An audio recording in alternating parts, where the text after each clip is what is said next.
biar dia paham hakikat dirinya itu seperti apa.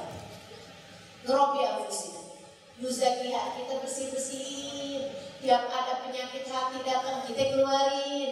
Tiap ada perasaan yang gak benar kita perangin.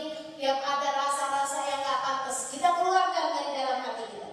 Nutahhiruha, kita sucikan hati kita. Wala nahmanuha, jangan pernah merasa aman sama dirimu sendiri. Merasa aman kayak gimana? Merasa aman, ya saya Allah masukin saya ke dalam neraka, nggak mungkin. Saya ini loh, wah nih, ini namanya merasa aman nih ya. Kayak yakin banget bahwa dirinya itu adalah orang yang punya derajat tinggi di sisi Allah. Disampaikan sama awal nafsunya dan dia percaya aja, dia merasa aman, merasa. Jangan, kamu harus selalu curiga sama diri kamu. Kamu harus selalu curiga, jangan-jangan saya nggak ikhlas, jangan-jangan saya belum benar. Lagi dapetin ujian begini begitu, iyalah pantas dosa kayak begini. Lagi dapetin suami tadi itu ya, terpaut hati sama perempuan yang lain, ya Allah emang pantas yang kayak saya ini dosanya banyak. Ini adalah ujian Allah buat saya, ya Allah, ya Allah, mudah-mudahan bisa buat saya bisa jadi istri yang solehah buat dia, dan dia pun bisa jadi suami yang soleh buat saya. Kembalikan kami semua ke jalan-Mu ya Allah. Gitu. Jangan merasa aman sama diri, curigai dirimu itu, curigai. Wa nafsi wa ma sawwaha fa alhamaha fujuraha wa taqwaha. Demi jiwa dan apa yang diperbuatnya, kami maka telah diilhamkan, Allah mengilhamkan kepada jiwa tersebut jalan buruk dan jalan takwanya. Qad aflaha man zakkaha, beruntung orang yang mensucikan jiwanya. Wa qad khaba man dassaha, dan sungguh merugi orang yang mengotori jiwanya. Seribu sekalian, hatimu itu adalah tempat terindah. Jangan biarkan sampah-sampah tetap di sana. Benci sama orang sampai jadi dendam, gak dilupain sampai berpuluh-puluh tahun. Itu namanya kamu biarkan hatimu menjadi tempat sampah. Bu, tempat sampah aja mesti sering-sering kamu keluarin kalau udah penuh. Betul gak? Ada kan di sini yang sampah udah penuh tetep aja diisi lagi. Ada yang bilang tempat sampahnya berbau, keluarin dong. Jangan sayang. Ada yang gitu? Gak ada. Maka kamu biarkan dendam, permusuhan, kebencian dalam hatimu. Ini adalah perkara membiarkan sampah-sampah menumpuk di dalam hatimu. Jangan sekali-sekali. Jangan biarin. Didik hatimu. Ta'arafin nafas la ta'man qawailaha. Kenalilah dirimu, jangan merasa aman dari tipu dayanya. Nafsu akhbar min 70 syaitana, sebab hawa nafsu lebih kecil daripada 70 syaitan.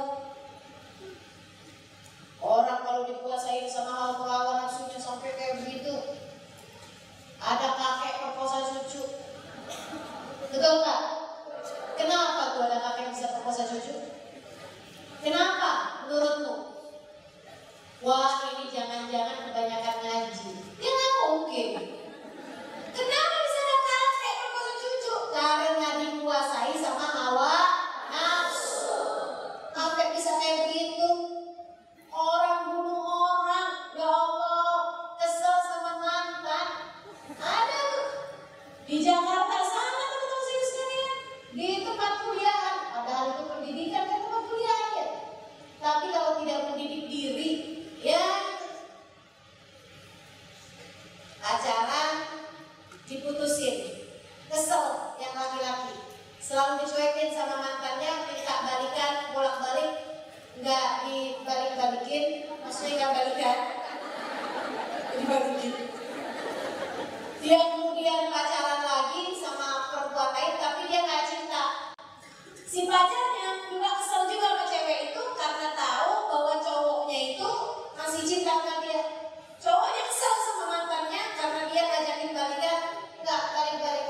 Teman-teman sekalian, si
udah nyantri sama Kiai Holil, pulang-pulang dideketin sama cowok, nggak bisa nahan hawa nafsunya sampai naudzubillah min dzalik, kebawa-bawa sama setan, kebawa-bawa bisikan hawa nafsu.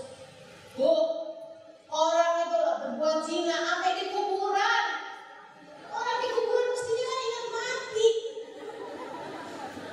Astagfirullah, orang ikutin hawa nafsu sampai kayak begitu.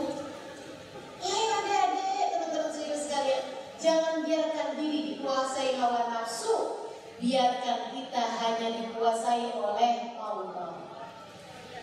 Semerdeka-merdeka hamba, semerdeka-merdeka manusia, ketika dia tidak dijajah oleh hawa nafsunya, akan tetapi benar-benar menjadikan pengendali dalam hidupnya adalah Allah Subhanahu wa Ta'ala.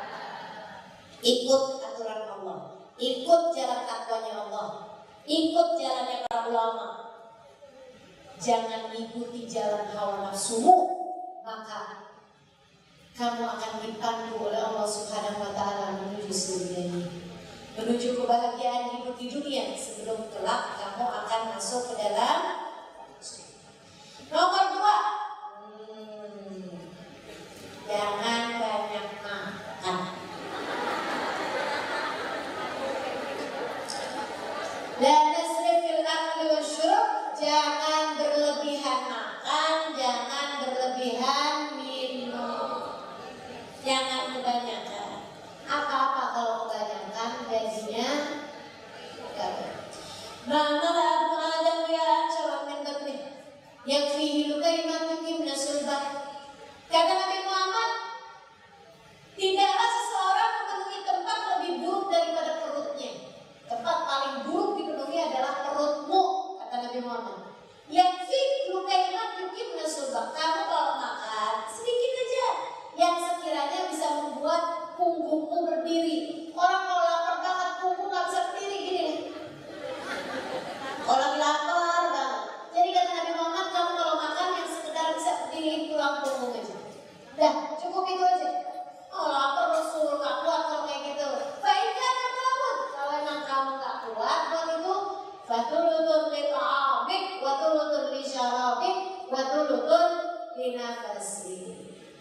Jadikan perutmu itu jangan penuh sama makanan semuanya, jangan kamu penuhi minuman semuanya, sehingga akhirnya kemudian kamu jadi berat sampai gak sanggup bangun, sampai nafasnya jadi pendek-pendek. Terus gimana sih Rasul? Sepertiga buat makan, sepertiga buat minum, sepertiga buat saluran nafas. Gimana caranya tahu sepertiga? Ibu-ibu ukur makanan. Yang biasanya kamu kenyang seperti apa, atau berhentilah sebelum kenyang, taruh di piringmu itu yang sekiranya kamu bisa sebelum kenyang sudah berhenti. Tapi jangan kemudian nambah. Sama aja ya. Yang berikutnya, la nukthir min manam. Kita adab kita kepada diri kita, akhlak kita kepada diri kita. Jangan dikasih banyak-banyak tidur, jangan banyak makan, jangan banyak minum, jangan banyak tidur. Siapa itu orangnya? Kita. Yang banyak makannya siapa? Yang banyak tidurnya siapa? Ini pesannya dulu Pak Hafid, jangan banyak makan, jangan banyak tidur. Yang berikutnya apa lagi Bi? Nukhasis juz'an min aqwatina min awqatina lil mutola'ah. Oh keliru ini ya. Awqat ya, bukan aqwat. Min awqatina lil mutola'ah. Kita siapkan waktu untuk belajar, mengkaji ulang. Nunammi maklumatina, menambah, membuat berkembang ilmu pengetahuan kita. Nuwassi' mafahimana, meluaskan pemahaman kita. Wa nu'ammik, nah itu kalau yang ain sama mimnya gak nyambung sambungin. Wa nu'ammik afkarana, dan memperdalam pemikiran-pemikiran kita. Itu sekalian, pelajari ilmu. Jadi kalau buka YouTube cari kajian-kajian. Kalau lagi buka Instagram cari kajian-kajian. Kan begitu ya? Jangan yang dicari orang joget-joget TikTok mulu. Tambah pengetahuan. Alhamdulillah dengan adanya handphone smartphone sekarang ini ya, bisa bikin kita menjadi smart bahkan dari rumah-rumah kita sendiri. Bisa bikin kita tambah pintar dengan hanya di rumah pun bisa dapat banyak pengetahuan. Alhamdulillah. Yang nomor 5 berikutnya, nastafid. Kita mengambil pelajaran. Wa naltaqit al-ibar wal-ibar wat-tajarub min kulli ma yamurru bina fi hayatina. Memungut kebijaksanaan, kita mengambil hikmah, mengambil peringatan, mengambil nasihat dan pengalaman dari siapapun yang lalu lalang dalam kehidupan kita. Dari pelajaran-pelajaran kehidupan kita ambil pelajarannya. Adanya masa-masa seperti sekarang, kita ambil pelajaran. Gara-gara pandemi kita bisa belajar betapa sangat lemahnya diri kita, terkalahkan bahkan oleh sesuatu hal yang gak bisa kelihatan sama mata kita. Dari kecilnya mesti dilihat pakai mikroskop untuk bisa kelihatan bentuknya si corona itu tadi.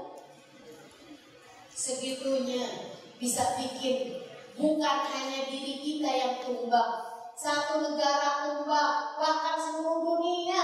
Begitu banyak negara-negara yang tidak berdaya menghadapi virus ini. Nah, kita belajar dari situ. Masya Allah, manusia ini kalah sama virus yang gak kelihatan. Namanya nyamuk kalah, bisa bikin cikungunya, bisa bikin demam berdarah, kan begitu ya? Bisa bikin malaria. Ya Allah, betapa lemahnya kita sebagai hamba. Yang lemah ini jangan sok-sokan kuat. Udah, sandaran aja sama Allah SWT. Nah, kita belajar dari semua pengalaman-pengalaman kehidupan. Yang nomor 6, yuratib wa yu'aqib wa yunaqib kullu minna masalih dakhalin liyadman sarfahu fil makaril munasib wa yasrifu fi ma huwa aula. Ini penting, menyusun dan mengatur pendapatan kita agar dapat dipastikan bahwa kita mendapatkannya dari jalan yang halal, membelanjakannya untuk hal yang sesuai dan prioritas dalam kehidupan kita. Dapatnya dari mana, keluarnya buat apa? Jangan mau kita carinya dari barang yang haram ataupun membelanjakannya kepada barang yang haram. Sedikit tapi berkah lebih bagus bagimu daripada banyak tapi bikin masalah. Karena teman-teman sekalian, harta haram hanya akan membuat orang mengerjakan yang haram. Jadi ibu mesti bisa bilang ke suaminya, bang, dikit-dikit nggak apa-apa bang, yang penting berkah dan halal. Jangan sampai abang tertarik sama yang haram-haram. Akhirnya gara-gara itu keluarga jadi gak berkah, kita berantem mulu, kita nanti anak-anak jadi pada keras gara-gara lupa yang haram, daripada makanan yang haram masuk ke dalam perut-perut kita. Dulu Habib Abdurrahman Al-Jufri itu sampai rumput yang ada di rumahnya bisa jadi obat. Orang tuh sampai datang ke rumahnya Habib Abdurrahman Al-Jufri, teman-teman sekalian, hanya buat ngambilin rumput-rumputnya. Kalau ada anaknya yang sakit, rumput yang tumbuh di halamannya Habib Abdurrahman Al-Jufri bisa jadi obat buat orang yang sakit. Kenapa gitu? Karena Habib Abdurrahman Al-Jufri dulu kalau dapat rezeki, diruntut, dicari ininya dari mana. Dia kalau sudah benar-benar mata rantai rezekinya itu halal 100%, dicari 60 orang mata rantai kehalalan hartanya, dia baru berani makan. Tapi kalau enggak akan berani untuk beliau makan. Teman-teman sekalian, Masya Allah, sampai bisa jadi apa? Di Jakarta sana ada putranya Habib Umar Al-Qas, meninggal dunia beberapa waktu yang lalu. Namanya Habib Ali Al-Qas. Sedikit sekalian kalimat Mahat Habib Ali dan 100 orang sebelumnya. Ini beliau teman-teman sekalian tinggal di Jakarta. Bayangkan, tinggal di Jakarta. Beliau hanya makan setiap harinya pakai telur dari ayam beliau sendiri, dan minum dari susu sapi yang beliau ternakkan sendiri, dan beliau ngarit sendiri rumputnya di padang, di kebun yang beliau miliki sendiri, dan ketahuan pasti hartanya dari mana. Jangan sampai ada barang haram masuk dalam perut saya. Doanya mustajab. Keadaannya kita lihat aja bisa bikin adem, bisa bikin enak. Masya Allah. Orang kalau udah makanannya halal masuk ke dalam perutnya, semuanya bakalan jadi bagus, bakalan jadi enak. Jadi nih ya, kalau ngerasa rumah saya kok panas banget, panas bukan dalam artian gak ada AC, tapi panas dalam artian ngadepin suami gak enak, ngadepin anak berantem dulu, ngadepin pokoknya gak enak gitu suasananya. Nah ini coba pastikan itu harta yang kamu makan dapetnya dari mana. Kalau yang dapetnya gak halal, mah suka susah mau bikin kita bisa kerjain yang halal. Katanya Asyibli, man akal halal ata'at jawarihu syahaqala, wa man akal haram asab jawarihu syahaqala. Siapa yang makanannya halal, dia bakal kerjain taat, mau atau gak mau. Siapa yang makanannya haram, dia bakal kerjain dosa, mau atau gak mau. Pasti. Udah makanannya haram, pasti kerjain dosa. Makanannya halal, pasti kerjain taat. Katanya Asyibli seperti itu, sesuai dengan hadisnya Nabi Muhammad SAW. Katanya Nabi Muhammad SAW, man la yubali bi ayyi babin dakhala alaihi rizq, la yubali la bi ayyi wadin min abwabi jahannam. Maka siapa yang tidak peduli pendapatannya, uangnya masuk dari jalan apa, maka Allah tidak akan peduli di lembah neraka jahanam yang mana dia akan dimasukkan. Alhamdulillah. Yang berikutnya, itu nazar. Ro'id bil mustaqbal, luaskan pandangan, pikirkan masa depan. Bukan pikirkan masa depan, ini saya harus punya tabungan, nanti kalau saya udah tua kayak gimana, enggak gitu. Siapkan masa depan, ro'id bil mustaqbal, kita persiapkan masa depan kita. Itu nazar, kita luaskan, jauhkan pandangan kita sampai kita melihat sesudah kematian kita. Ini kalau saya ngerjain kayak begini, nanti dampaknya buat kuburan saya kayak gimana? Ini kalau saya ngerjain kayak begini, hasilnya di akhirat kayak gimana? Pikirin, sebelum ngerjain apapun, sebelum memutuskan apapun, pikirin masa depan kamu akan menjadi seperti apa dengan yang kamu kerjakan. Yang nomor 8, ketika ingat lagi, la naktar bimakdarah, au mansab, au jah, au mal, au tanah, au nasab. Jangan tertipu kedudukan, jangan tertipu pangkat, jangan tertipu kehormatan yang orang lain menghormatimu, jangan tertipu harta, jangan tertipu pujian, jangan tertipu keberhasilan yang selama ini sudah kamu raih. Kamu bukan siapa-siapa, kamu gak bisa apa-apa, semuanya adalah apa yang Allah berikan kepadamu. Anaknya siapa, kedudukannya apa, gak ada artinya apa-apa di hadapan Allah. Bahkan kepada Nabi Zakaria, nabinya Allah, Nabi Zakaria itu dibunuhnya di dalam pohon. Nabi Zakaria dikejar-kejar sama kaumnya. Nabi Zakaria masuk ke dalam hutan, dia mau sembunyi nih, kemana nih? Ada pohon, membelah diri. Masuklah ke sini Zakaria. Nabi Zakaria masuk ke dalam pohon tersebut, pohonnya tutup, kaumnya kemudian nyampe. Mana Zakaria? Gak ketemu nih Zakaria. Ada setan di situ, ada iblis ngasih tahu. Mau tahu gak? Di mana Zakaria sembunyi? Di mana? Kan? Sembunyi dalam pohon ini. Wah beneran nih, ini beneran. Diambil digergaji. Bukan dari kanan ke kiri, dari atas ke bawah. Set. Nabi Zakaria itu meninggal dunia terbelah badannya. Karena digergaji dari atas ke bawah, teman-teman sekalian.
bisa dengan mudah kalau Allah mau untuk mencabut kehormatan, kemuliaan, pangkat, derajat yang Allah berikan kepadanya. Karena siapa kita sampai merasa begitu yakin dengan kehormatan, dengan pangkat, dengan nasab yang Allah berikan kepada kita, dengan ilmu yang gak seberapanya ini. Teman-teman saudara sekalian yang saya muliakan, nah nih, jangan sampai kita tertipu sama apa yang sudah kita punya ini.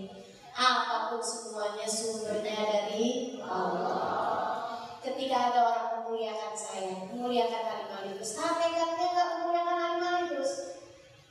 Makanya saya lihat-lihat alim-alim terus gak pantas dihormati. Saya yang tahu siapa dia. Tapi pada hakikatnya yang sedang dimuliakan adalah apa yang saya bawa, apa yang saya sampaikan mengenai Allah dan Rasulnya. Orang gak memuliakan saya, orang memuliakan Allah dan Rasulnya yang saya bawa, yang saya sampaikan. Kan gitu. Maka teman-teman saudari sekalian yang saya muliakan, saya kan bukan siapa-siapa. Saya bukan siapa-siapa. Makanya kita mesti muliakan ulama. Bukan karena orang itu pantas dimuliakan, tapi karena apa yang mereka bawa. Gitu ya? Nah, saya ingetin diri saya. Kalau lagi dimuliakan orang, ingat ucapannya bapak-bapak ya. Kata bapak ya, Halimah, gak ada yang tahu tentang kamu selain Allah dan dirimu sendiri. Maka jangan biarkan husnudzonnya orang, penghormatannya orang kepadamu membuat kamu lupa tentang siapa dirimu sendiri. Kamu yang paling tahu. Gitu ya, terus mengerti diri sendiri. Jangan sampai tertipu, teman-teman saudara sekalian. Jangan sampai tertipu. Yang nomor 9, la ta'as wa la tatarram bifaqrin wa syiddatin tidak hazimah. Jangan putus asa, jangan suka ngeluh dengan kemiskinan, dengan kesusahan, dengan musibah ataupun kegagalan-kegagalan yang terjadi. Udah mau kawin, udah sebar undangan, tahu-tahu gagal kawin. Jangan putus asa. Teman-teman saya sekalian, ada kegagalan dalam hidup kita ya wajar. Ada waktu dalam hidup kita terjatuh ya wajar. Yang gak wajar adalah kamu tetap jatuh gak bangun-bangun. Nah, ini gak wajar. Lagi jalan kepleset jatuh. Ayo bangun, enggak. Ayo bangun, enggak. Ayo bangun, ini kan gak wajar. Jadi kita jatuhnya wajar. Akan tetapi jangan putus asa, bangkit kembali, bangunlah lagi. Ada begitu banyak harapan, bukan darimu, tapi dari Allah. Allah sayang kepada kita. Di antara sekian banyak hamba-hambanya, kita digiringnya menjadi orang-orang yang beriman kepadanya. Kurang apa Allah memberikan karunia kepada kita? Dari sekian banyak hamba-hambanya, dipilihnya kita untuk dekat sama kekasihnya, untuk baca salawat kepadanya, untuk merasakan rindu kepadanya. Begitu agung yang Allah berikan kepada kita. Kurang apa kita? Di antara orang-orang yang pada sibuk dengan urusan-urusan dunia, dihadirkannya kamu di majelis ini, mempelajari tentang Allah, mempelajari tentang bagaimana berlaku kepada orang lain, mempelajari tentang bagaimana berlaku kepada diri sendiri. Dari pagi sampai segini malamnya tenang, enak, duduk ya Allah. Kalau enggak karena hidayah inayah dari Allah SWT, enggak ada yang mampu di antara kita untuk mengerjakannya. Maka Alhamdulillah. Yang nomor 10, Alallahi wahdah i'timaduna wa ilaihi insinaduna. Kepada Allah satu kita bergantung dan bersandar hanya kepadanya. Yang nomor 11, nata'arraf ilaihi firraha wa ya'rifu ma fi syiddah wa huwa hasbuna wa ni'mal wakil. Selalu ingat Allah di kala senang, selalu ingat Allah. Ketika kita dalam keadaan di atas, ingat Allah. Di saat kaya ingat Allah, di saat senang ingat Allah, di saat sehat ingat Allah. Sehingga ketika kita sedang miskin, kita sedang susah, kita sedang sakit, Allah akan mengingat kepada kita. Allah akan memberikan rahmat dan karunia kepada kita. Selalu ingat Allah di kala senang, sehingga Allah akan mengingat kita di kala susah. Wa huwa hasbuna wa ni'mal wakil. Cukup Allah Subhanahu wa taala bagi kita dan Dia adalah sebaik-baik zat yang diserahi. Nah, akhiri majelis kita dengan kita membaca bersama doa yang ada di halaman 42 itu. Doanya Habib Umar yang bacaannya Allahumma ya man waffaqa lil khair wa anahum alaih waffiqna lil khair wa inna alaih rabbana atina fid dunya hasanah fil akhirati hasanah wa qina adzabannar rabbana ighfir lana dhunubana wa israfana fi amrina wa tsabbit aqdamana wa ansurna 'alal qawmil kafirin. Artinya ya Allah, sebagaimana Engkau telah memudahkan orang-orang berbuat kebaikan dan membantu mereka melakukannya, mudahkan kami berbuat kebaikan dan bantu kami melaksanakannya. Ya Allah, karuniakanlah kepada kami kebaikan di dunia, kebaikan di akhirat, jauhkan kami dari siksa api neraka. Wahai Tuhan kami, ampuni segenap dosa-dosa kami, ampuni segenap kesembronoan kami dalam urusan kami. Tetapkanlah langkah kami, menangkan kami ya Allah menghadapi kaum yang kafir, menghadapi hawa nafsu kami sendiri. Kita baca bersama-sama. Alhamdulillah hatam kita kembali. Alhamdulillah. Gak nyangka, terharu saya. Kita baca bareng-bareng. Bismillahirrahmanirrahim. Allahumma ya man waffaqa ahlal khair lil khair wa anahum alaih waffiqna lil khair wa inna alaih rabbana atina fid dunya hasanah wa fil akhirati hasanah wa qina adzabannar rabbana ighfir lana dhunubana wa israfana fi amrina wa tsabbit aqdamana wansurna 'alal qawmil kafirin. Wa sallallahu wa sallam ala 'azimil akhlaq wa habibil khallaq wa ala alihi wa sahbihi wa tabi'ihi ajma'in. Al-Fatihah bil qabul wa tamim kulli sul wa ila hadratir rasul. Al-Fatihah.